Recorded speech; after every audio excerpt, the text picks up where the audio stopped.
Agree with Alan Greenspan, we ought to just eliminate the debt ceiling. Oh, absolutely, we do.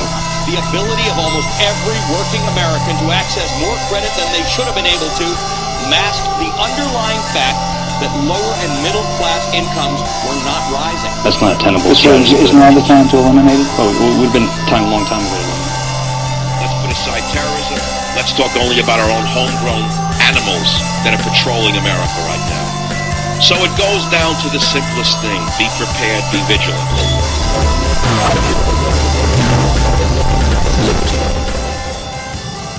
The roadcast is always better than the podcast, always better than the homecast. That's just what I believe.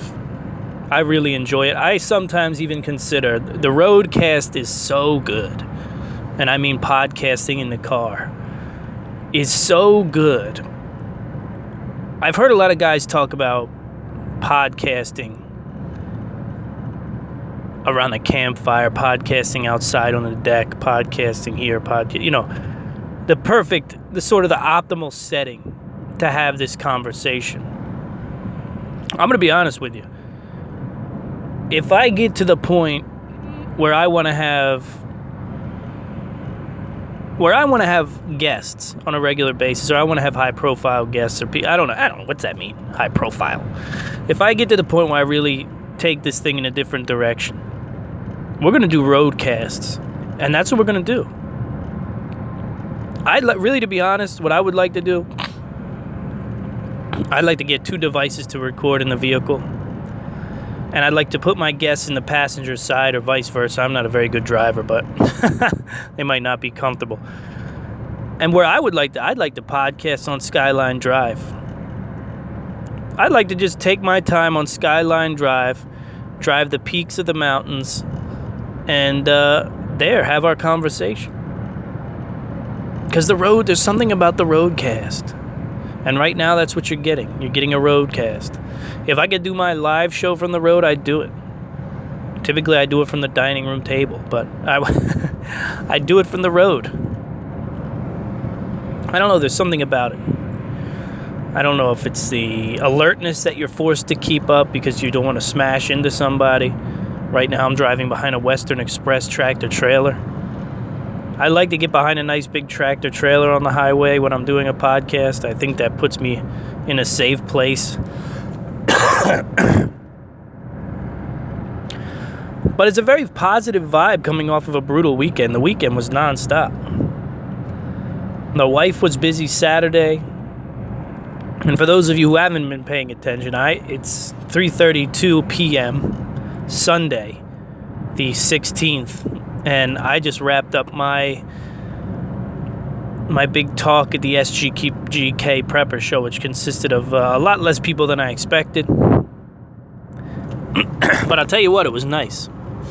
What was also nice about it was I had hours at the show. I had hours. And Southern Gun and Knife has done an incredible job because what they've done is they've taken their typical group of people, right? They're gun sellers, they're tactical guys, they're crafters. And they've also added the prepper side of things. So you can really blow a couple hours there. It's also very hard not to blow a couple $1,000s there. Man, it's hard. It's tough. There's so much stuff, you see stuff that you want, but it's so different when you hold things that you want. There's a few pouches that almost came home with me. I wound up not buying much of anything. I bought a couple rubber band guns for my sons. I didn't want to eat concession food, so I bought, what was it called? I want to give these guys the plug they deserve. I don't want to just tell you. I bought beef jerky. Always buy beef jerky. I'm going to give you if you want to avoid the cheese fries and the corn dog and the stomach ache when you're at one of these shows, avoid the concessions, Bring a big bottle of water with you. Go spend $10 on some high quality beef jerky, right?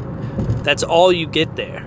You know what I mean? You're not getting the super hyper processed Jack Link's beef jerky. You're getting beef jerky made by people who've been making beef jerky. And you know how I always like it? I always like it when it's like there's nothing.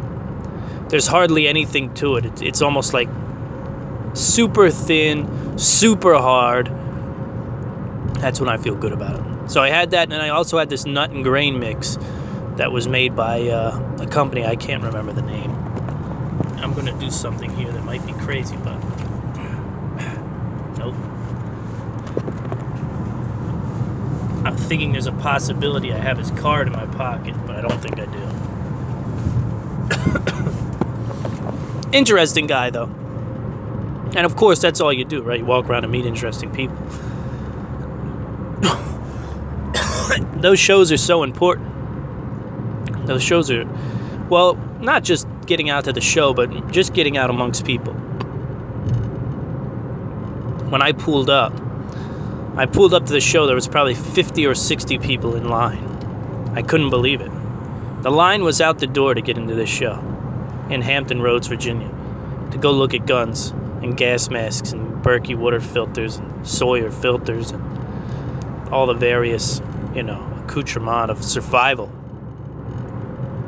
And you go in there and, you see people making money and there's nothing wrong with it. But what I like to see is the people going into the show. Because there's so many different types of people going into the show. It's like I've been telling you for a while. There's a lot of people prepping and not telling you about it. It's very true. I can't tell you how true it is. And I watched, the little children clinging on to Dad. Dad's got the telltale, he's got the cargo shorts on with the telltale metal clips on the inside of pockets that are probably some sort of nice foldable knife and probably an everyday carry flashlight that he has. And you come to grips with what the average American is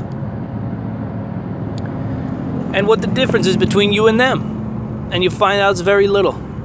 You find out that it's very little. And to watch, I got stuck behind a dad and a son. Son maybe about 15, 16, dad 50s. And I watched him, I watched the interaction, and the son was very enthusiastic in talking to his father about things, very honest about his shortcomings. And the dad was nearly emotionless on most things, and I would watch his son when he would hook his father on a topic, and his father would look back at him excitedly and they would talk about things. And I just watched this interaction and I said, man, this is real, true human behavior here happening right in front of me. You see the little guy, the little guy who wants to jock for dad's attention, and you see the dad who's unwilling to give him all his attention. Maybe in part because he knows it's not good, or maybe in part because he's just not interested. I like to watch people. What can I say? I really do. I really do like to see the interactions of humans and humans and humans and humans and humans. With humans, with humans, with humans, with humans. Because I like to go home and contrast and compare and say, how am I doing? How's my driving? Caution, wide turns. I know a lot of people like that, right? Caution, wide turns. You know those people. But the show was great. The show was beautiful. I did 50 minutes in front of a small crowd.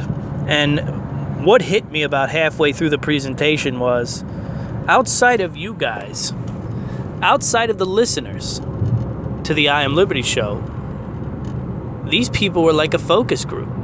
I told them, I said, you're some of the only people to hear these ideas about the community guard and about community communications, about the power of a neighborhood watch, and how you can influence people into disaster preparedness only by adding value to their neighbors' lives and to their community.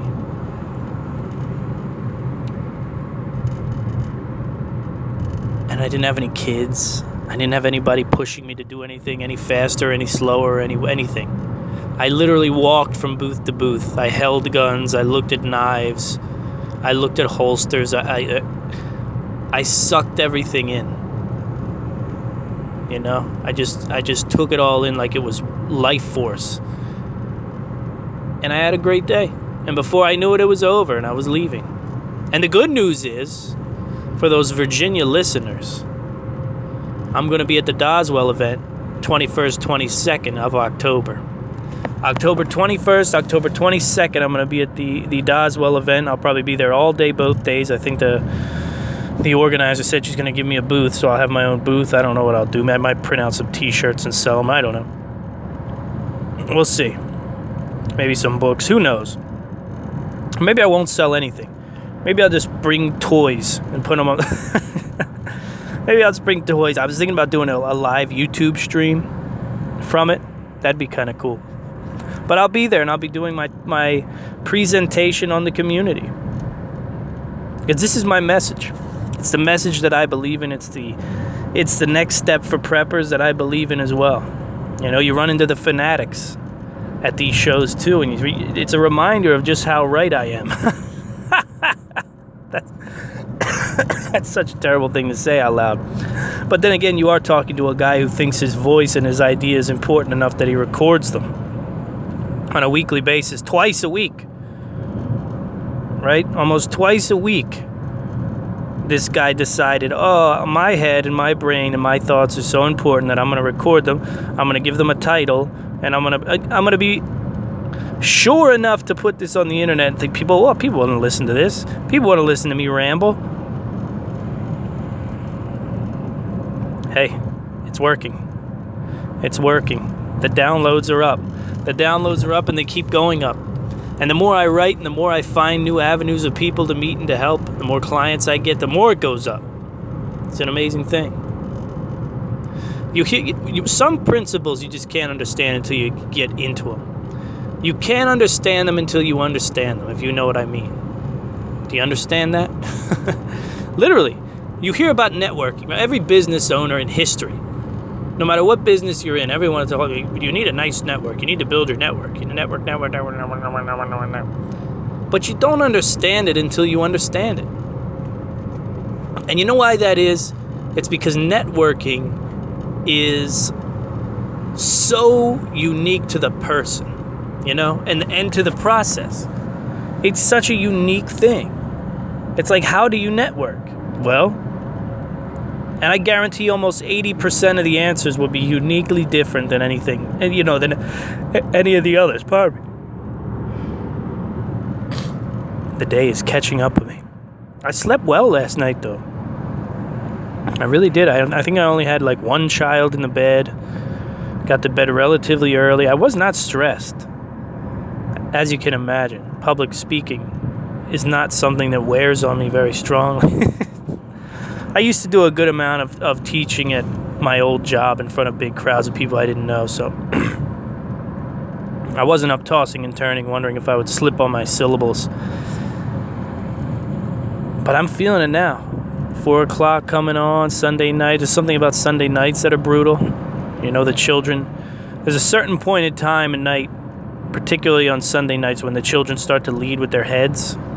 I have 2 boys, and they, at a certain hour, they just start walking with their head down, like torpedoes. And I see it, and I go, oh, my weird Sunday night. Here we are. It's getting close to bedtime. They're running into walls with their heads down.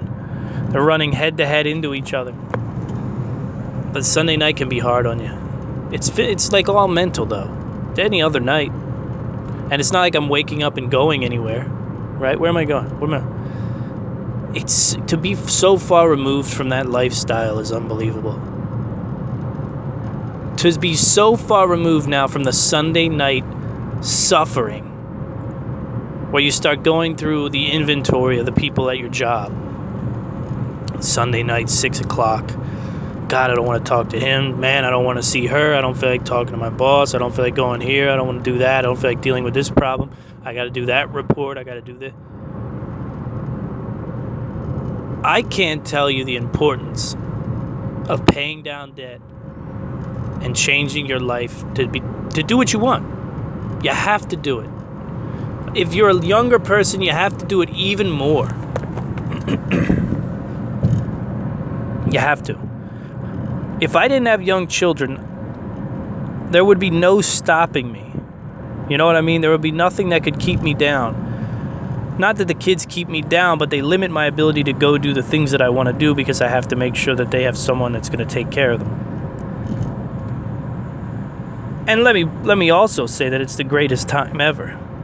You know, I'm living a life that some fathers don't even believe they want the life that I live. You know, some fathers believe that they can only take so much child.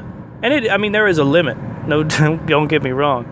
Come the weekend after I've spent, 40, 50, more along the lines of probably like 80 hours with these kids. Because you got to think about it. My day is all children all the time. I wake up 6 o'clock, sometimes 4 o'clock, depending on the day. I might see a kid at 7. And I won't stop seeing a kid till 7. 8 o'clock. No, some nights 9 o'clock. Sometimes the kids don't go to bed early. Right? So you're spending, 14, 15 hours a day with these creatures. But at the same time, man, there's something so powerful about the idea. The idea that once they move away, once they get married, no matter what they do, at least you can look back. I'll be able to look back and say, man, how much time did I get in with those boys? How much fun did we have? Because there are those days where we just cut out. And that's the benefit of being your own boss, right? Just cut out. I'm done. I'm done work. I'm leaving. I always joke with my wife. She'll say, she says things. I'm taking Monday off. And me too. I'm taking Monday off too. The funny thing about freelancing is you can take off whenever you want, but you better damn well make it up. I haven't got that down perfectly yet. I haven't got the 5-day vacation down perfectly just yet. I think I did a good job this year. But it could be better. It could most certainly be better. So what do you want to talk about? 3:46. What do you want to talk about? I don't know. I have one other major topic, but I want to close with it. I'd like to wedge down something in between the ramble, right? I'd like to put something between the rambling and the end of the show. Because I'm going to hit you with something at the end of the show, a topic that might change you a little bit, make you think for sure. It's something that I realized as I watched these folks today. But in the meantime, I don't want to talk about healthcare. I don't want to talk about the Drudge headlines. I don't want to do it. I'm not interested. What am I interested in right now? What am I interested in right now? I'll tell you what. It took almost everything I had not to buy one of those Essie fixed blade, beautiful bushcraft knives. I wanted to buy one of them knives. That's my northern accent. Hey, give me one of them. One of them thick-bladed black knives. Let me have a knives. I want one of them knives. But yeah, I'm walking by these things, man. They had this beautiful handle, these wooden handles. They're going for about $100 a piece. And I wanted one, man. I wanted one bad. I kept walking around them and looking at them like a shark. There are pieces of equipment out there that drive me insane right now. They really do. There are pieces of equipment out there, tactical gear, prepper gear, that have me hooked hard. The Sawyer water filter is one of them. I've got a Katydin trail hiker. I love it. It's great. But the convenience of the Sawyer and the way that it hooks right into the water bottle and how, it's small and compact and all incredibly efficient. I just get real excited about that thing. I had one in my hand. I almost brought it home. I probably should. That is probably the one buy that I should have made outside of the beef jerky. But yes, the Sawyer filter is one of them.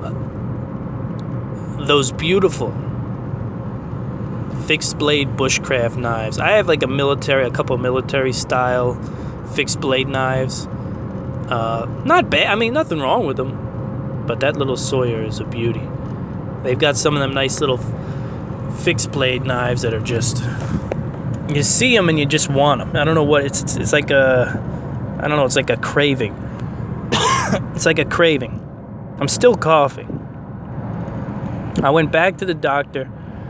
They tricked me, right? I went back. They said, look, come back 3 weeks for a chest x-ray. We can make sure the pneumonia's gone and everything. You're back to full health.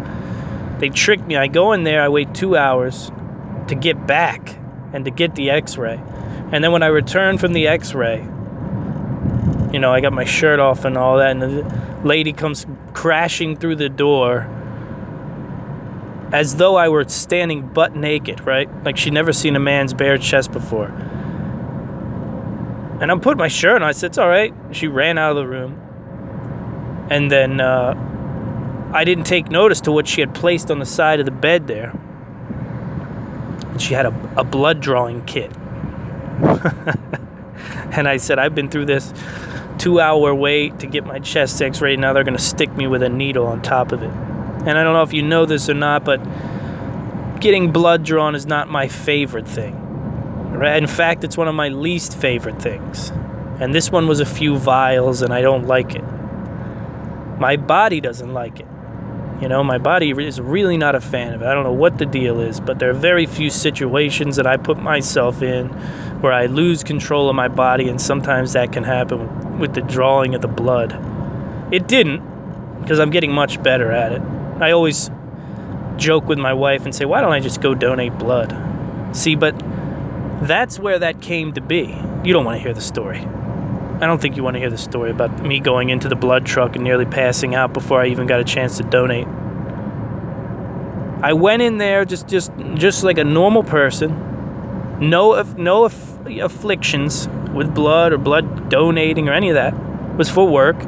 Went up on the truck, sat down, was waiting my turn.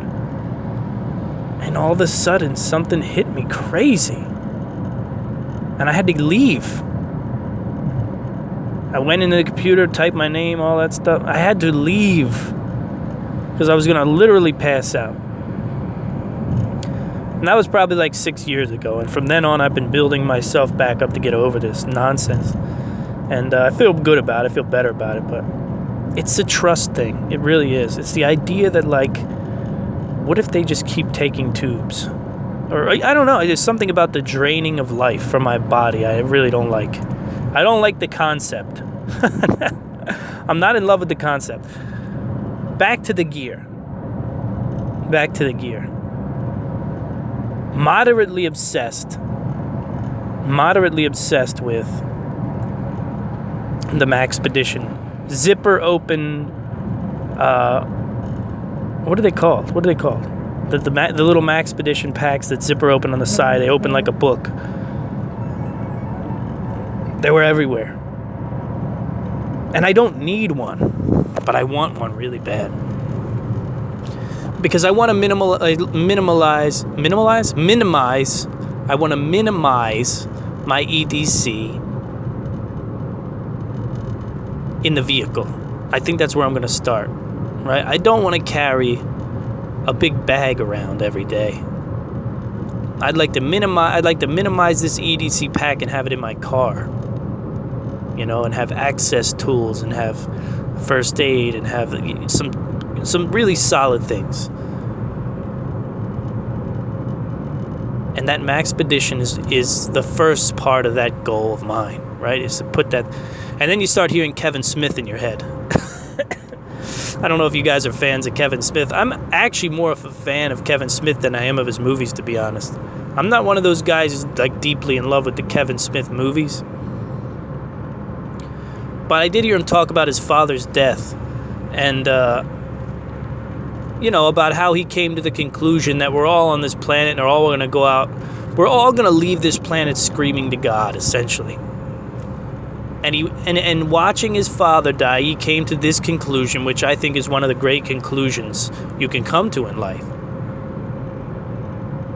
He's a movie producer, right, or director, I don't know.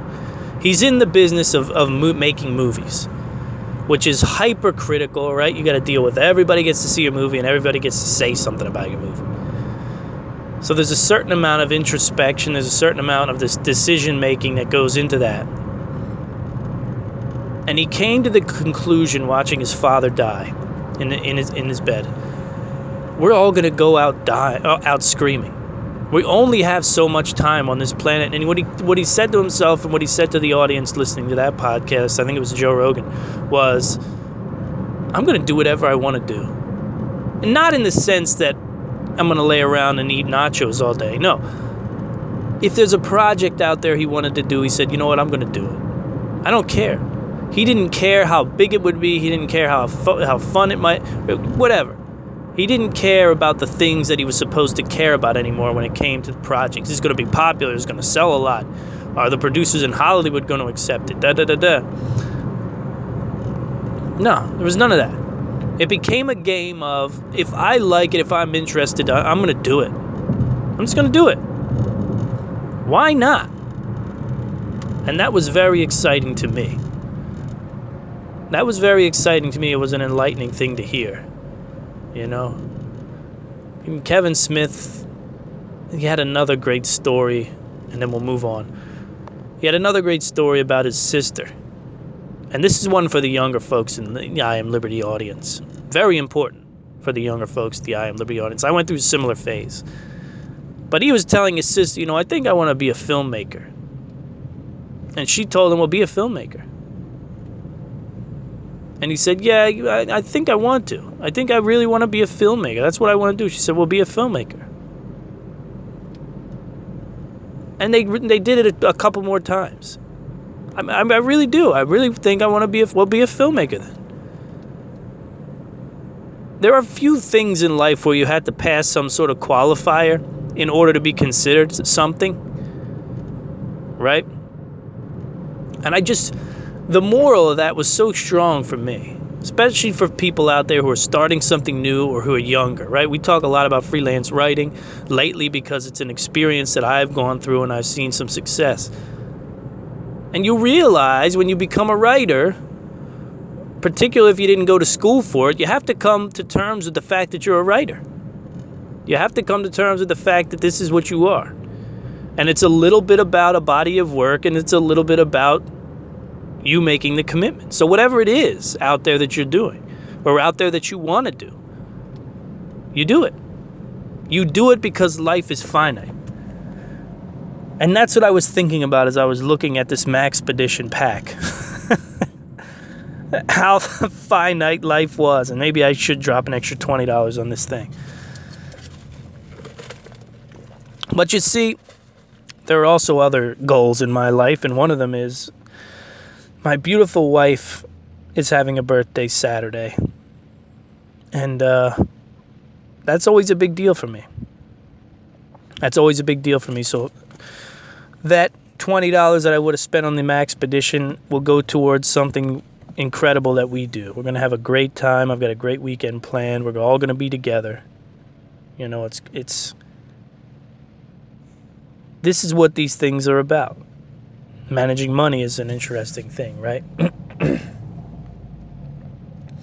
But the Mole Maxpedition, the little zipper open job that fits on a belt, I think it'll fit in a glove box just fine. It's going to be a get-home bag. It's going to be an access bag, and it's not going to be a big, giant... You know what I mean? It's not going to be a big, giant backpack. Because I'm thinking about a minimalistic approach to preparedness. I really am. A day-to-day, you know? I don't know. There's something about the big, giant backpacks. When I write articles, I always mock preppers because we have so many bags. It's a redundancy.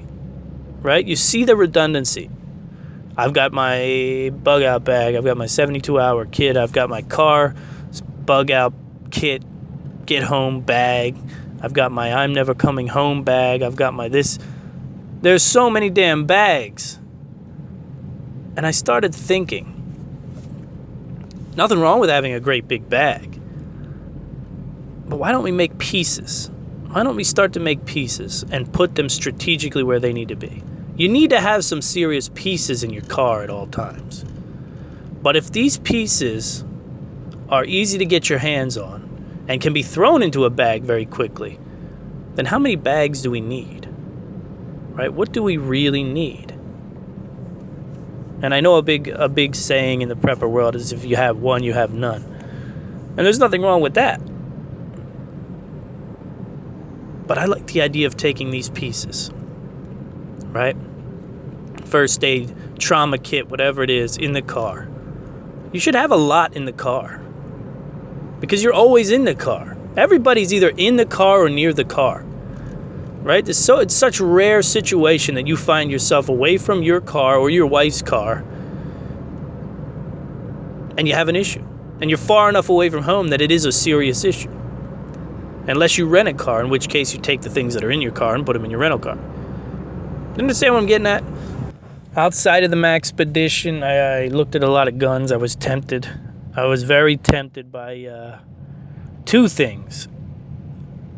These subcompact, 7+1 pistols in the 38 to the 9mm range. They had me reaching for the wallet. They really did. And then, of course,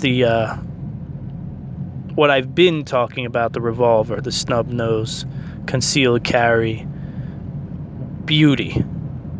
I saw some Rugers I really liked. I saw the M&P Bodyguard, which is a beautiful revolver.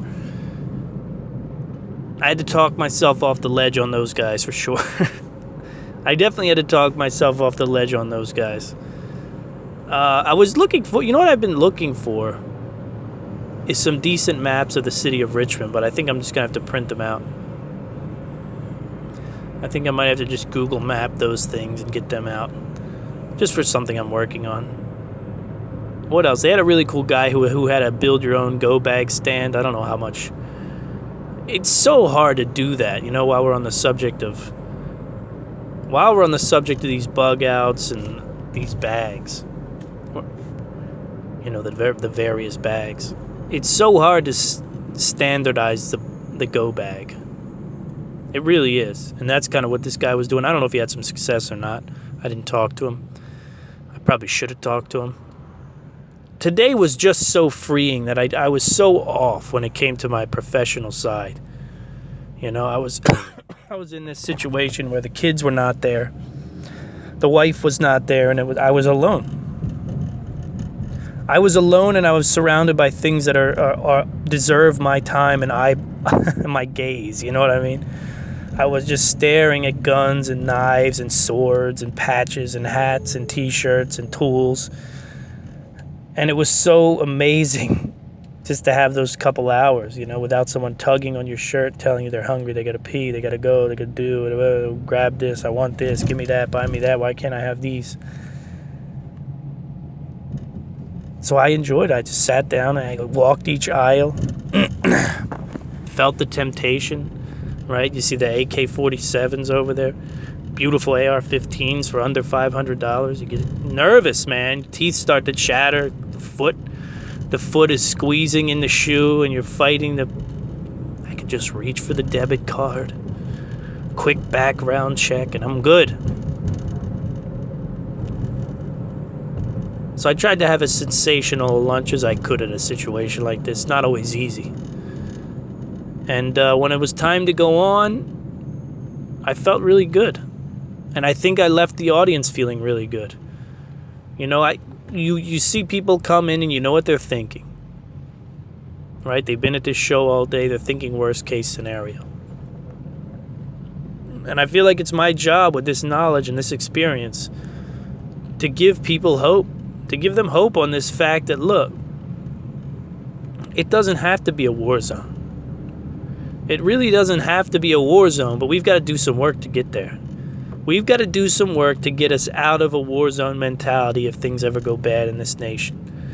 And things are already going bad in this nation, all right? Let's be honest. I talked about Connecticut last week, and I've talked about Illinois the last few weeks. There are states that are floundering. And what do you think is going to come of those states? You think they're going to go quietly into the night? No. They're either going to repair their situation, but some of them are so deeply indebted when it comes to these retirement plans. These retirement plans have grabbed these states. They overpromised, right? They put people on these massive pension plans that they couldn't sustain. And what is worse than that? Is there anything worse? It's so hard to be upset with anybody who takes some kind of crazy course of action against a government or a state when you told them their whole working career, you're going to retire and this is your pension. This is what you're going to get. And all they're like, they're working their best, working their hardest, doing their very best, and then they retire and they think, okay, well, the checks will start flowing in, and man, I can enjoy this life. I put in my time, I did my best, and now I get to enjoy this life. I get to enjoy this pension that was promised to me. And then you find out, good God, they can't afford to pay my pension. Now what? And it's a terrifying thing. It's a terrifying thing. If you want to see people in the streets, have something like that happen in New York State. Right? Have something like that happen in a place where things could get real ugly real fast. We're not out of the woods. The population is growing. Things are changing for the better, too, though. Let me be honest. But I feel so responsible to give these people hope and let them know, look, build the community now for tomorrow. Build the community now. Why wait? Why wait? Why wait around until you have to? I want to make a video game so bad about this, you have no idea. I want to make a game about this. I want to make a movie about this. I'm writing a book about this. But I really would like a cool playable game about taking a normal community and turning it into a prepared one. Having the ability to do that or try it the other way than maybe being hit by some kind of random attack that you don't know, some random disaster. And seeing how your community fares. I love it to watch people when we talk about this subject, right? We talk about this subject and you watch people. And they come in and they look like, okay, what are you going to tell me that I don't already know? I hate my neighbors. They hate me. You know, I don't have any time to put into the community. I can't do this. And then as you start to talk and you start to tell them about the situation, eyes start to light up. You tell them about the community guard. Oh, you hook them with the community guard, and that's step one. Oh, okay. Step two, you want to be able to communicate, right? You want to have some kind of serious communication method where you can plan events, where you can, gather people together. You can check out for survivors. You can check out for people who might have been injured during a storm or during a hurricane, during a snowstorm, who's blocked in, who needs help. And then, of course, the neighborhood watch, right? The neighborhood watch in a community is a tough sell if the community's doing fine. It's doing fine. There's no crime, nothing to worry about. But if you can sell that, then you're prepared if things do get ugly, if crime does crop up.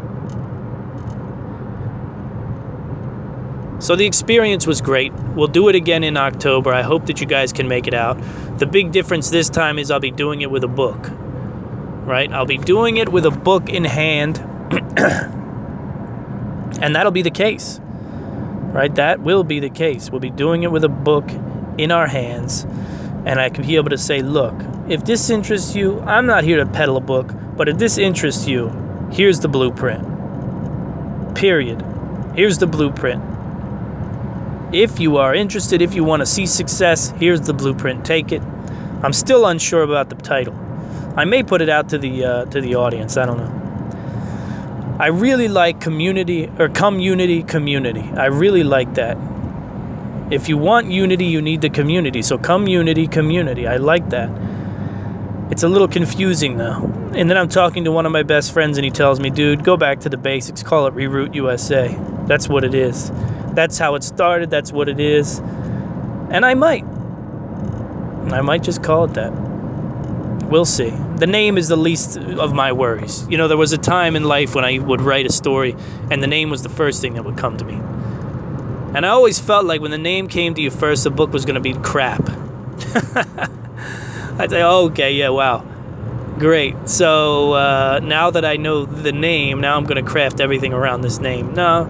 You finish the book, you read it about 15 times. That's what the writers don't tell you about. When you write something, you read it about 13 times.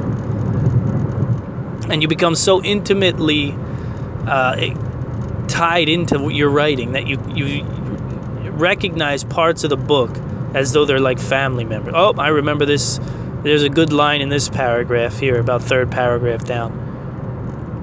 And only then is a book ready to go out. Only then is an assignment ready to turn in. That's what being a writer is about. But let's get into my final topic, because I could ramble the whole way home, and I don't want to do that.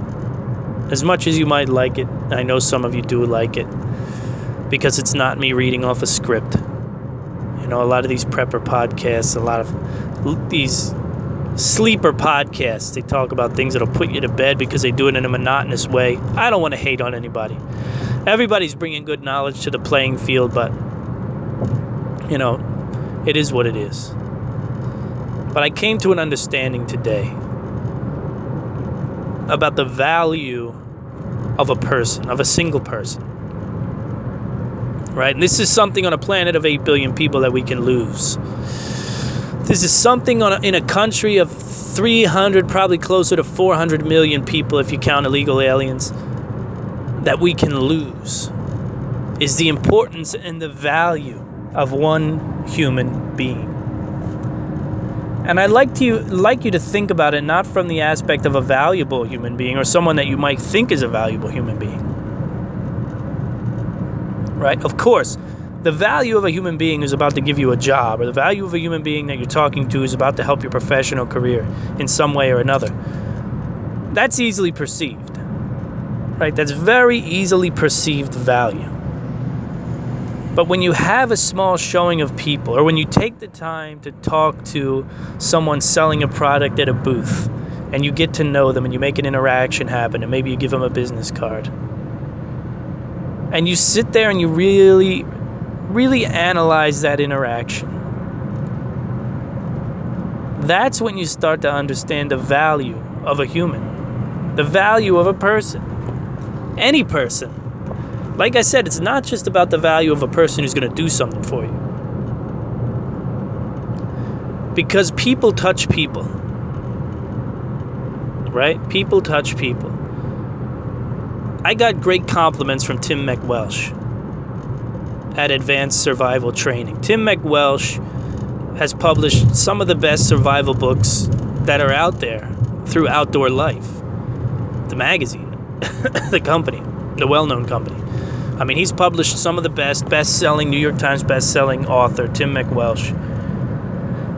And what I didn't realize about Tim, and it's the type of guy that he is, he's a certifiably great dude, but what I didn't realize about Tim, I was talking to the lady who runs the show on the SGK, and she told me that Tim and her discussed having me come and talk. And Tim went over the edge about, you know, James is a good guy, bring him on. And there are conversations like these that happen about you, and it's one of those things where you really start to understand the value of interactions with people. You know, Tim's been on the show a couple times. I threatened to come to his school and do a podcast or a couple podcasts there, but I haven't got it's been too tumultuous, right? Things like that are going to happen. They're not going to happen right now, right? Sooner rather than later, I'll have the kids in school and stuff like that, and then I'll have a little more freedom. But right now, things are tight.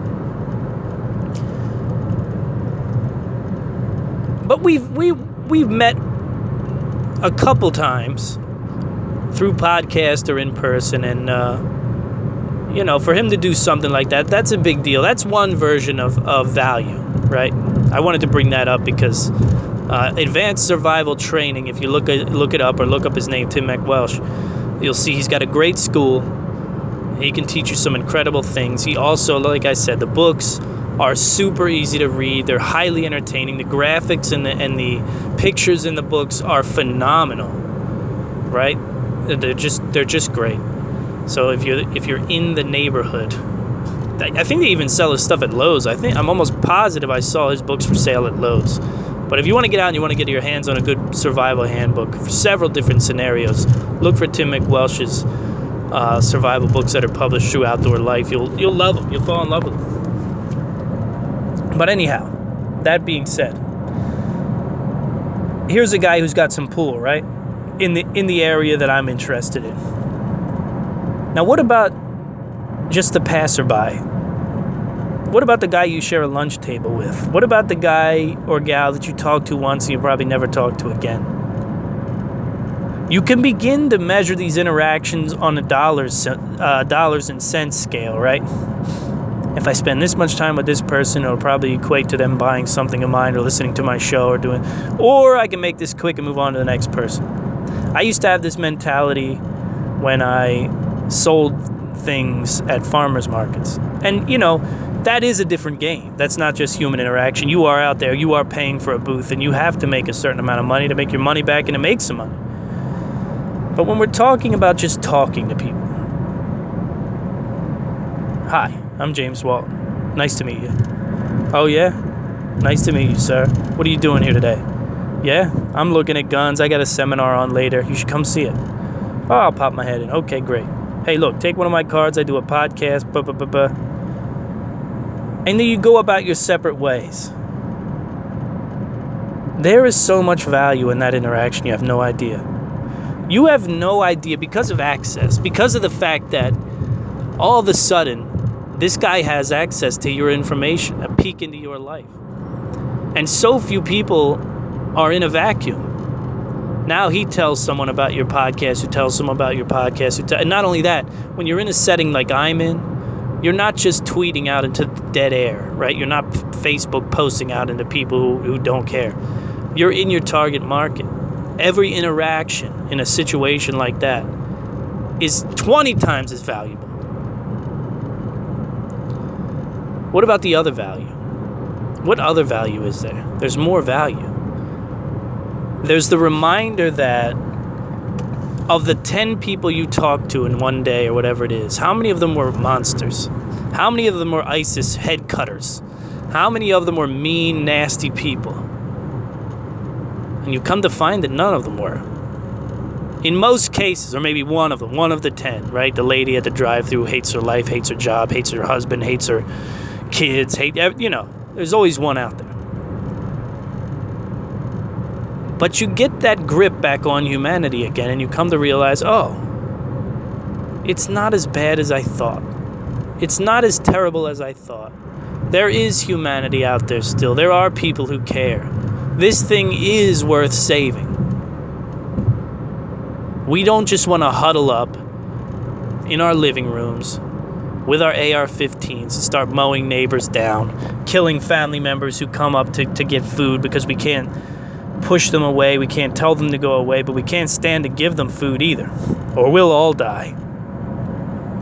What kind of a game plan is that, folks? That's a terrifying game plan. That's a failing game plan. That's a loser's game plan. Right? Communication, planning, preparedness. That's what we talk about. We talk about preparedness. That's what we need to do. We need to be prepared for these scenarios. We need to be able to say to ourselves, look, we're not going to go down within the four walls of our home in a firefight with our next door neighbor.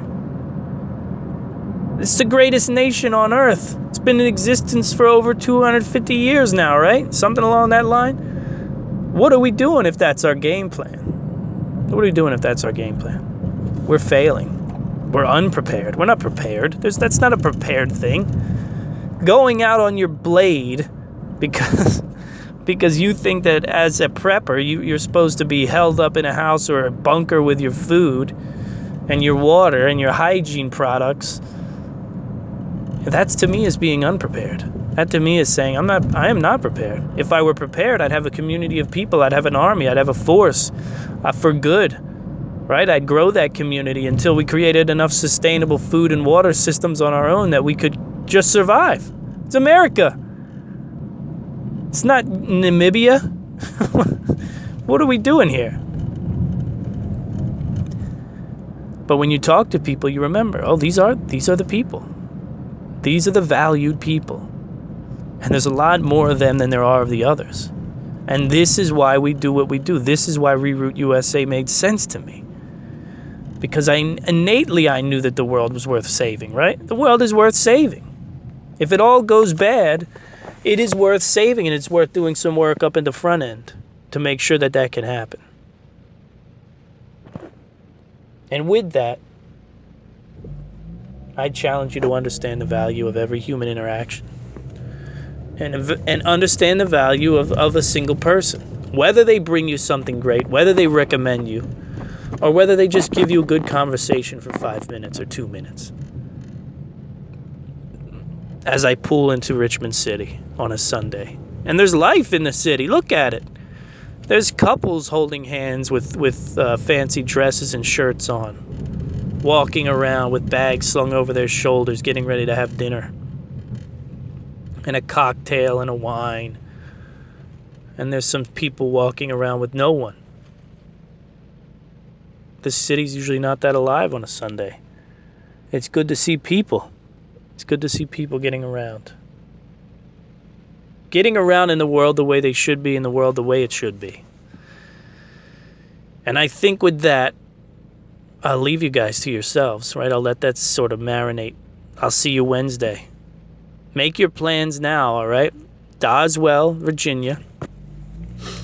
The SGK Prepper Show. All right? I'll be there October 21st and 22nd. Come hear my spiel. And come get the book. I'll autograph it for you, whatever. I'll spit in it, whatever you want me to do. Whatever you want me to do. If you're in the area, don't fly from anywhere to come see. I'm just an idiot. You don't really need to, splurge to come see me. But I'm saying if you're in the area and you want to have fun, come hang out. I'll keep a chair there. If you come, I'll have a chair there at my booth. You can come sit with me and we can talk. We can have a good time. We'll bullshit a little bit. Maybe we'll walk around. And that's what it'll be, right? That's what it'll be. The book will be out in October. I've made a commitment. Whether or not it's published by me or someone else, if they can't give me what I want, they can't give me what I need, then I'll publish it myself. And it'll be out. And it'll be out in October, and look for it. All right? And there'll be much more to talk about with that. I've got a great article up on the new I Am Liberty Show website. It's beautiful. And it's all about a prepper's selection of fitness equipment for your in-home gym. When I say in-home gym, I don't mean buying big, expensive machines. I've got 4 pieces of equipment. I think if you bought them all right now, it would probably run you about $200 at max. But these pieces of equipment will allow you to stay fit before, during, and after any type of apocalyptic scenario. These things can also be taken with you or used for other things. But go check that article out, because that's going to be the subject of our live show Wednesday night at prepperbroadcasting.com. You've got to come to the show at prepperbroadcasting.com. You've got to come to the live chat room. All right? Just do it. Why not? 9 p.m. Eastern Standard Time, prepperbroadcasting.com. Yours truly will be live. You can even call in. We can talk. And we're going to have ourselves a good time like we do every Wednesday. So until then, it's James Walton with the I Am Liberty Show. Thanks for everything, guys. Talk to you later.